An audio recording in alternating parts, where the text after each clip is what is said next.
আসসালামু আলাইকুম প্রিয় দর্শক, আজকে আমি ৩টা ফসল দেখাবো। ভিডিওটি না টেনে দেখবেন। ৩টা ফসল চমৎকার হয়েছে এবং এগুলো ছাদের জন্য খুবই দরকার। আপনারা এভাবে করতে পারেন, আম করেন, ভালো লাগবে, দেখতেও ভালো লাগবে। তাই শিকড় প্রযুক্তিতে ছাদ কৃষি করুন। অনেকগুলো এবং পুষ্টির ডিনামাইট সজনা, এবং সজনা গাছটা আমি পাতাও খাওয়া যায়, আবার ফুলও হয়েছে সজনার জন্য। মেনলি আমার ওয়াইফ এটা এনে লাগিয়েছিলেন। আসলে এটা একটা টবে দেওয়া এই যে এখানেও কিন্তু এই যে সজনা হয়েছে, দেখুন এই যে একটা সজনা, এটা টবে এই যে এই স্পষ্ট দেখুন, এটা একটা টবে দেওয়া। এবং এখানে সজনার প্রচুর ফুল আসছে। পাশে দেখতে পাচ্ছেন যে একটা মেওয়া ভেস্তি ফল, এটাও হয়েছে। তা আসলে চমৎকার লাগে যে এই ভোরবেলা আমার সময়টা ভালো কাটে। তা ছাদ কৃষি করুন, শিকড় প্রযুক্তিতে ছাদ কৃষি করুন।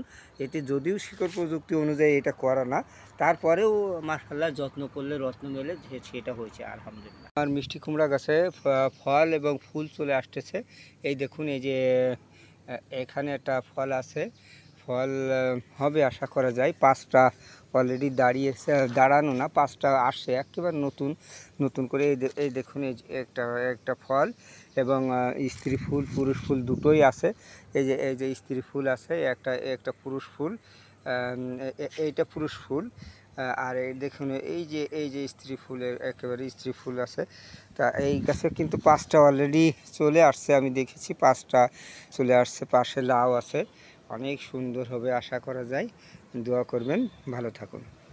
মাত্র 25 দিন বয়স, দেখুন কি পরিমাণ বাঁধাকপি এবং 18 বর্গফুট জায়গায় এটা ডবল বেডে আমি 24টা গাছ রোপণ করেছি। এটা ডবল বেডে, নিচের বেডে কিন্তু এখনো আমি লাল শাক বুনেছি, সেটা আজ হঠাৎ দেখলাম যে আমার করলা গাছে ফুলে ফুলে ভরে গেছে। হঠাৎ ফুল এত, এত ফুল, এতদিন এত ফুল ফুটেনি, আজকে হঠাৎ ফুল ফুটছে এবং প্রচুর করলা হয়েছে।